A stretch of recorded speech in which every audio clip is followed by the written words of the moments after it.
In the year 2147, the world was quieter than it had been in centuries, not because people had stopped talking, but because everyone was listening.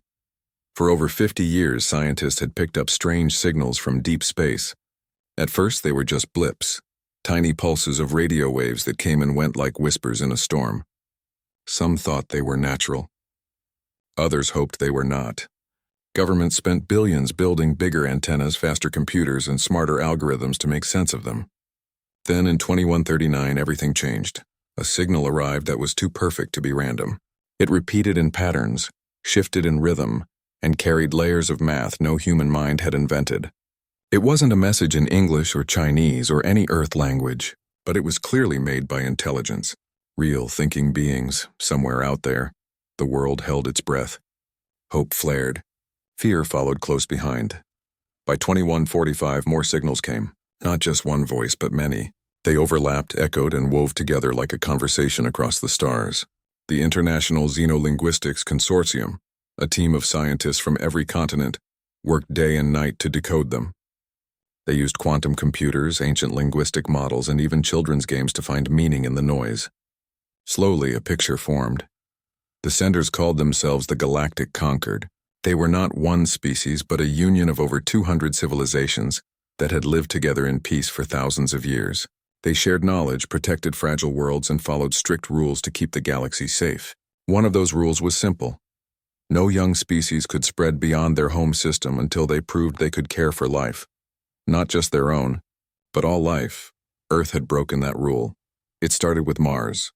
In the 2080s, after the Great Climate Collapse, nations rushed to build domes and melt ice caps on the Red Planet. They didn't ask if they should. They only asked if they could. By 2110, Mars had cities, factories, and weapons. Then came the asteroid belt. Corporations mined it for metals, dumping waste into empty space. Some even tested fusion bombs near Jupiter's moons just to clear debris faster. To humans, it was progress. To the conquered, it was pollution. Dangerous, reckless, and loud. The final warning came in early 2147. This time, the message was clear. Not just math, but words. Translated through years of study, it read, "Earth, you have been observed. Your actions threaten the balance of this sector. A vote will be held. Your fate will be decided by the many, not the few." The message ended with coordinates and a date. The vote would happen in 3 months, broadcast through a network of ancient relay stations hidden in the outer edges of the solar system. These stations, left behind by an older race long gone, used quantum entanglement to send information instantly across light years. No delay, no lies. When the news broke, the world split in two. In some places, people celebrated. "They're real!" cried students in Nairobi, waving homemade flags with stars and peace signs. In Tokyo, temples filled with those praying for mercy. In Rio, artists painted murals of humans reaching out to alien hands. But in other places, fear ruled. Stock markets crashed. Conspiracy theories exploded online. Some governments denied the signal was real. Others demanded Earth fight back. Build bigger ships, stronger weapons, show the galaxy that humans were not to be pushed around. Yet most people just felt small. For the first time in history, humanity wasn't alone, and it wasn't in charge. The United Nations called an emergency session. Every nation agreed on one thing. They had to respond. But how? Apologize? Explain, beg. While diplomats argued, scientists worked. They sent a simple reply: "We hear you. We are listening." It was humble, honest, and it was all they could do. As the vote date neared, tension grew. Families hugged tighter. Old enemies shook hands. People planted trees they knew they'd never see grow. Some gave away their money. Others wrote letters to future generations just in case. No one knew what exile meant. Would Earth be destroyed? Blocked from space? Forgotten? What everyone feared most was silence. To be cut off. To be told, "You don't belong." But deep down, many also knew the truth. Earth had acted like a child playing with fire in a dry forest. It had taken without asking, built without thinking, and shouted into the dark without caring who might be listening.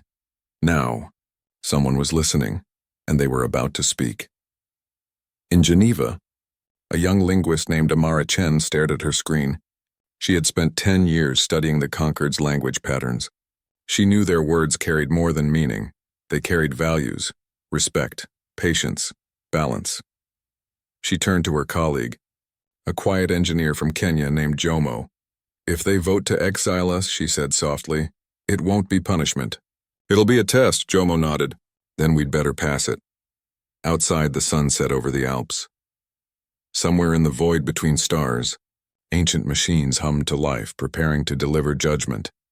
And Earth, for once, stayed quiet, waiting to hear its fate. The day of the vote arrived with no fanfare.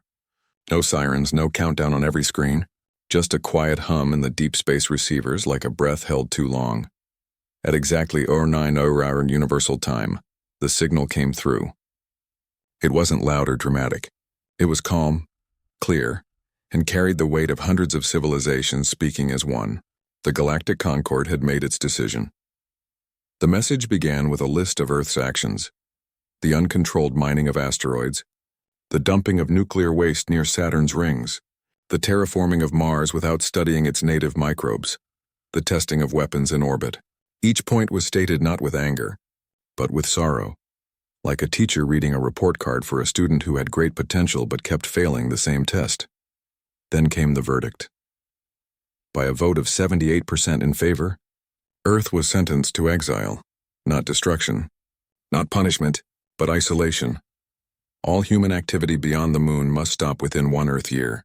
No more rockets, no more colonies, no signals sent past the cislunar boundary, the invisible line between Earth and the moon. Earth would be placed under what the Concord called a planetary quarantine. They would watch. They would wait. And only when humanity showed it could live in balance, with its own world and with the life around it, would the quarantine be lifted. The message ended with a simple phrase: "You are not ready, but you may become ready." For a full minute after the broadcast ended, the control room in Geneva was silent. Then chaos news spread faster than any rocket. Within hours, every screen on Earth showed the same words: exiled by the galaxy. Some people cried. Others laughed, thinking it was a hoax. But the proof was undeniable. The signal had come through every major observatory, in every language the Concord had studied, including ones humans had forgotten. Panic hit hard and fast. The stock markets crashed. Companies that built spaceships, mined asteroids, or sold off-world real estate lost everything in a single day. Workers in lunar bases were ordered to return home. Families with loved ones on Mars stations hugged their screens and whispered goodbyes, knowing they might never see them again. Governments scrambled.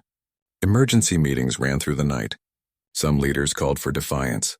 "We won't be locked in our own backyard," shouted the president of the Pan-American Alliance. Others begged for calm. "This is not the end," said the Prime Minister of the African Union. "It's a chance to heal." But beneath the noise, something else was happening. In hidden rooms, secure channels, and quiet labs, a different kind of meeting began. Scientists, engineers, former astronauts, and military planners from every nation started talking, not as rivals, but as survivors. They knew the Concord's rules. They also knew human nature. If exile was coming, then humanity would not wait to be told twice. The idea was dangerous, forbidden, but it made sense. Why sit on Earth and wait for judgment when they could leave on their own terms? Not to run away, but to carry Earth's future beyond the quarantine line, to prove that humans could change, even if it meant leaving home behind. The plan had no name at first, just whispers. What if we go before they lock the door? Slowly, those whispers became plans. In Russia, engineers reopened an old orbital dock near the dark side of the moon. In Brazil, bioscientists packed seed vaults and DNA banks into reinforced containers. In India, AI teams worked on navigation systems that could fly ships without radio signals. Silent, invisible, undetectable. No single country led this effort. For the first time in history, nations shared secrets freely. China gave its warp field research. The European Union shared its closed-loop life support designs. Even former enemies traded data like it was oxygen. They called it the Earth Continuity Accord, not a government but a promise. A promise that no matter what happened to Earth, humanity would not end, but they had to move fast.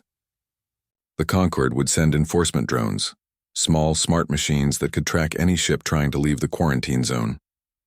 Those drones would arrive in 11 months. Humanity had less than a year to build a fleet, choose who would go, and vanish into the stars without being seen. Back on the surface, most people didn't know. Governments played along with the Concorde, shutting down launch pads, grounding ships, and broadcasting fake compliance reports. Cities held parades for Earth Unity Day, while underground, cargo shuttles flew to secret shipyards in Antarctica and the lunar highlands. Volunteers were chosen not by wealth or power, but by skill and heart. Farmers who could grow food in metal boxes, doctors who could heal with almost nothing, teachers who could pass on history without books, artists who could keep hope alive with just a song. No one was forced to go, but many begged to be included. "We're not running," said Dr. Lena Ruiz, a botanist from Mexico City, as she packed her samples of ancient corn seeds. "We're carrying Earth forward." Meanwhile, the Concorde watched. Their sensors saw the shutdowns. Their drones noted the silence. They believed Earth was obeying. They did not see the 12 arcs being built in shadowed craters. They did not hear the quiet hum of engines being tested behind ice walls. They did not know that humanity, faced with exile, had chosen not to wait, but to leap. As the weeks passed, Earth grew quieter. Fewer planes in the sky, fewer lights in orbit. People turned inward. They fixed broken rivers, planted forests, taught their children to care for the soil, not just the stars. It looked like surrender, but it was strategy. Because while the world pretended to obey, the real mission was already in motion, and in less than a year, 12 ships would leave everything behind, not in fear, but in faith. Faith that humanity could be better, faith that somewhere out there, among the stars, a second chance was waiting, and faith that even if Earth was exiled, its children would not be. The world above ground pretended to obey, but beneath the surface and far beyond it, humanity was building a secret. After the Concorde's verdict, most people saw only loss. But a few saw an opening. If Earth could not reach the stars, then the stars would have to carry Earth with them. That became the quiet mission of Project Diaspora.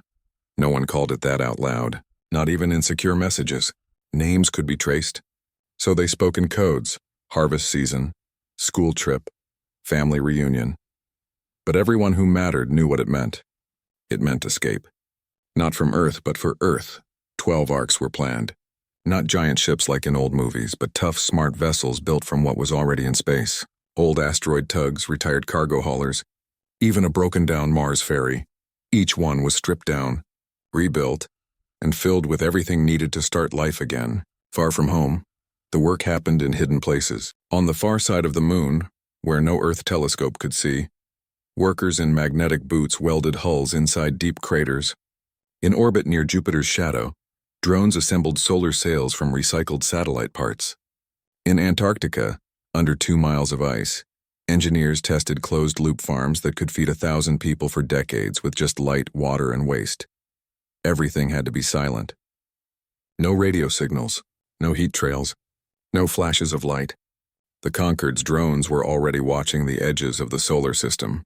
One wrong move and the whole plan would end before it began. So they used old tricks. Ships moved only when hidden behind planets. Engines ran on cold plasma, not fire. Messages traveled by laser pulses bounced off space junk, unreadable, to anyone not looking in the exact right place. Choosing who would go was harder than building the ships. There were no rich or poor in this new world, no presidents or generals, only useful hands and steady hearts. A farmer from Kenya was as important as a quantum physicist from Seoul. A midwife from Peru mattered as much as a pilot from Canada. Each arc would carry about 7,000 people, not just to survive but to rebuild. So they needed teachers, builders, doctors, cooks, musicians, and children. Lots of children. Young enough to learn, old enough to remember Earth. Families were torn apart by choice, not force. Some parents stayed so their kids could go. Some couples split, one on Earth, one on the Ark, so that both worlds would have someone who loved them.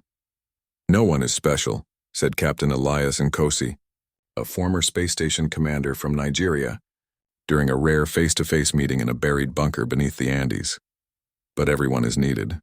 Training began in secret. People learned how to fix air filters with tape and wire, how to grow mushrooms on old clothes, how to calm panic in a metal box flying through endless dark. They practiced for years in simulators, but no one knew if they were ready. Back on Earth, life went on. but slower. Cities shrank, factories closed. People walked more, talked more, looked at the sky less with hope and more with goodbye. Yet hope didn't die. It just changed shape. In schools, children learned not just math and reading, but how to compost, how to weave cloth, how to listen to silence. In villages, elders taught songs that had no words, just sounds that carried feeling across language. These were the things they would send with the arcs, not just data, but soul. The digital archive was ready first.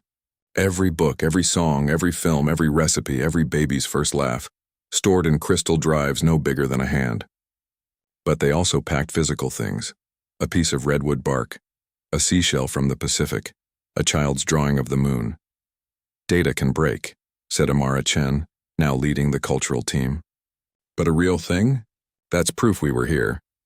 As the months passed, the Conquered saw only what they expected to see. Earth grew quieter. Rocket launches stopped. Orbital traffic vanished. Their reports showed compliance. Their drones saw no threats. They did not know that 12 arcs now floated in the dark, hidden in the gravitational shadows of Neptune's moons, waiting. The final countdown began when the first enforcement drone crossed into the solar system. It moved slow, scanning everything, but it saw only empty space. On Earth, governments held a global day of stillness. No engines ran. No lights blinked in orbit. For 24 hours, the planet held its breath, and in that silence, the arcs powered up. Their engines didn't roar. They hummed, soft, deep, like a heartbeat. Their warp drives, built from fragments of alien tech found in the Kuiper Belt, bent space just enough to slip away without a trace. One by one, they left. Not with fanfare. Not with goodbyes broadcast to the world. Just a quiet push into the void. Inside each ship, people held hands. Some cried. Some prayed. Some stared out the small windows at the shrinking blue dot that had been home for all of human history. They did not know if they would survive. They did not know where they would land. But they knew why they were going, to prove that humanity could learn, could change, could carry Earth, not as a memory but as a promise. And as the last arc crossed the edge of the solar system, Earth did something unexpected. It did not collapse, it began to heal. Forests grew where cities once stood. Rivers ran clear. Animals returned. People worked together not for profit, but for survival and for dignity. The exiles were gone.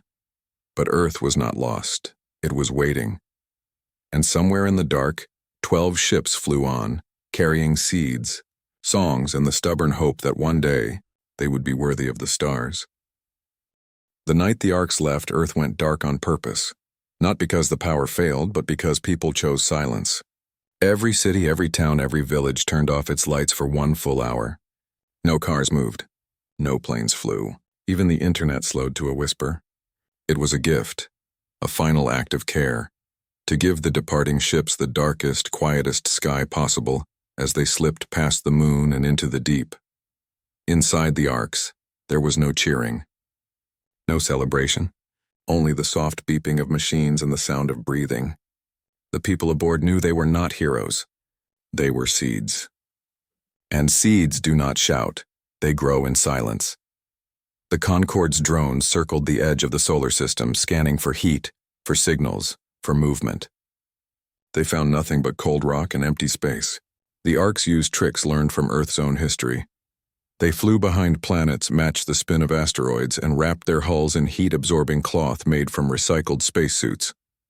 Their engines ran on stored solar energy, not fire, so they left no trail. To the Concorde, Earth was finally obeying. The quarantine held, but Earth knew the truth. On the surface, life changed fast. Without space mining, rare metals became precious again. People fixed old things instead of throwing them away. Farmers worked together to feed whole regions. Schools taught children how to clean water, build shelters, and read the weather in the clouds. The world became smaller but kinder. Governments still existed, but power shifted. The old leaders, the ones who had pushed for Mars bases and asteroid wars, stepped down. New voices rose: teachers, healers, gardeners, elders. They didn't make laws to control people. They made rules to protect life. Years passed. The Conquered sent no messages. No warnings, no praise. Just silence. And in that silence, Earth healed. Forests grew back in places that had been desert for a century. Whales returned to oceans once choked with plastic. Birds nested in buildings that no longer hummed with machines. Children played outside without masks, breathing air that tasted sweet. But Earth did not forget the Arcs. Every year, on the day they left, people gathered at dawn. They lit no fires. They spoke no names. They just stood together and looked up, not to call the ships back, but to say, "We remember. We are trying." Out in space, the Arcs traveled farther than any human had ever gone. They did not use loud engines or bright signals. They rode the slow curves of gravity, drifting like leaves on a cosmic river. Their warp drives were used only in short bursts, just enough to jump past dead zones or dangerous fields. Most of the time, they floated, saving energy, growing food, teaching children born in space what Earth had been like.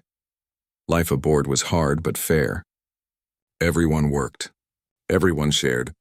There were no rich or poor, no famous or forgotten. A child who could fix a water pump was as valued as the ship's captain. They faced dangers, of course. A leak in Arc 7 nearly drained their oxygen. A virus on Arc 3 made half the crew sick for weeks. But they helped each other. They remembered Earth's mistakes and refused to repeat them. After 10 years, they reached the edge of known space. The maps from Earth ended there. Beyond was only guesswork, but they had a target. TRAPPIST-1, a star with 7 Earth-like worlds. It was far, so far that even with warp jumps it would take decades. But it was outside the Concord's watch, a place to start fresh. Back on Earth, the great silence continued. No rockets, no radio waves past the moon, no attempts to contact the Concorde. Earth became a quiet planet, like a student sitting still in the corner, finally listening. The Concorde noticed. Their long-range sensors saw green spreading across continents. Their climate models showed carbon levels dropping. Their probes, sent to check on Mars, found human bases abandoned, overgrown with hardy moss brought from Earth, left to heal the red soil. For the first time, the Concorde felt something unexpected. Doubt. Had they been too harsh? Or had Earth truly changed? They did not lift the quarantine. But they stopped sending new drones. They watched, but more gently now. Then, in the 43rd year after the Exile began, something strange happened. A signal came from deep space, not from Earth, not from any known human outpost. It was weak, slow, and carried no images, only data. But it was clearly human, and it was aimed not at Earth, but at a Concorde listening post near Proxima Centauri. The message was simple. Just a few lines of code wrapped in a pattern the Concorde recognized from Earth's old peace broadcasts. It said, "We learned. We changed. We're still here. No demands. No threats. No begging. Just truth." The Concorde held a new vote. Not about punishment, but about listening. This time, no one spoke of exile. They simply opened a channel and waited. On Earth, no one knew the message had been sent. The people who left were long gone, their children now old, their grandchildren born among the stars. But on a small moon orbiting a quiet star, a young girl stood on a balcony made of recycled metal. She looked up at a sky filled with strange constellations and whispered a story her grandmother had told her.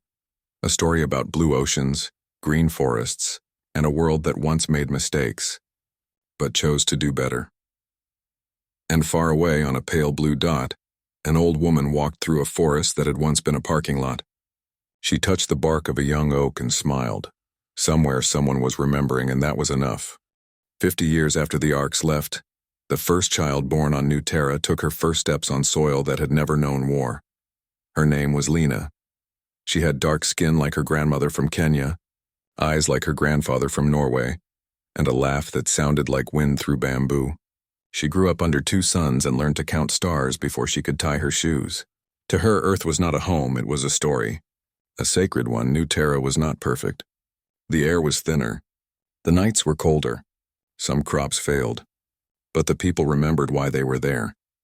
They did not mine the mountains just because they could. They did not dam the rivers without asking how the fish would survive. Every decision was made with one question. Would this heal or harm? They built small. They shared everything. They taught their children that being human meant caring for more than just humans. Back on Earth, time moved differently. The cities had shrunk, but the forests had grown. Roads cracked and turned into meadows. Old satellites fell from the sky like shooting stars, burning up in an atmosphere that was finally clean. People lived in villages again, not because they had to, but because they wanted to. They knew their neighbors. They ate food they grew themselves. They told stories at night instead of watching screens. The great silence was still in place. No signals past the moon, no rockets. But Earth was no longer waiting for permission. It had found its own peace. Then, one quiet morning in 2211, a small team of scientists in Chile detected something strange. A signal, faint but clear. Not from Earth, not from any known satellite. It came from the direction of Proxima Centauri. At first they thought it was noise, but when they cleaned the data, they saw a pattern. It was human. And it was old. Using a code from the early days of space travel, the kind used on the first Mars missions. The message was short. Just 3 lines. We are safe. We remember Earth. We are ready to listen. No one on Earth had sent it. No one on Earth had expected it. But everyone knew who it was from. The Arcs had made it. News spread slowly this time, not with panic, but with tears. Grandparents held their grandchildren and whispered, "They're out there. They're alive." In schools, teachers paused their lessons and simply said, "Today we are not alone in hope." The conquered heard the message too. They had been watching Earth for decades. They saw the rivers run clear. They saw the carbon levels drop. They saw that no human ship had broken the quarantine, not once. Now, they also saw that humanity had reached beyond itself, not to conquer but to connect. This time, the conquered did not vote. They sent a reply, not to Earth, not to the Arcs, but to both. It was a single frequency open to all. On it they broadcast something new, a map, not of weapons or borders, but of safe paths through the stars, quiet routes, gentle places. Worlds that could welcome life without fear. It was an invitation, not to join the conquered, not yet, but to walk beside them. On New Terra, Lena's grandmother, now over 80, stood in the central garden as the message played over the speakers. She touched the leaves of a plant grown from an earth seed and cried softly. On Earth, Amara Chen, now an old woman living in a bamboo house in the Himalayas, heard the news on a hand-crank radio. She closed her eyes and smiled. "They did it," she whispered. "They carried us forward. No one rushed to build rockets. No one shouted about glory. Instead, Earth held a global day of thanks. People planted trees, sang old songs, shared meals with strangers, and for the first time in over a century, Earth sent a signal beyond the moon. Not a plea, not a boast, just a simple message wrapped in music from every culture that had ever lived. We hear you. We are still learning. We are with you." The Concord received it. They did not reply with words, but their drones turned away from Earth's borders. The quarantine was not lifted with a law, but with trust. Years later, a small ship, built not for war but for travel, left Earth's orbit. It carried no weapons, only seeds, songs, and a crew of teachers, healers, and dreamers. Its destination was not a colony, but a meeting place halfway between stars. And on New Terra, another ship prepared to leave, not to escape, but to return, not to the Earth of the past, but to the Earth of now. Humanity had been exiled, but it had not been broken. It had been given a chance, and it had taken it not with force but with care. In the end, the galaxy did not need humans to be perfect. It only needed them to try, and they did, every day, in every heart. On every world, they were still here, and they were finally ready.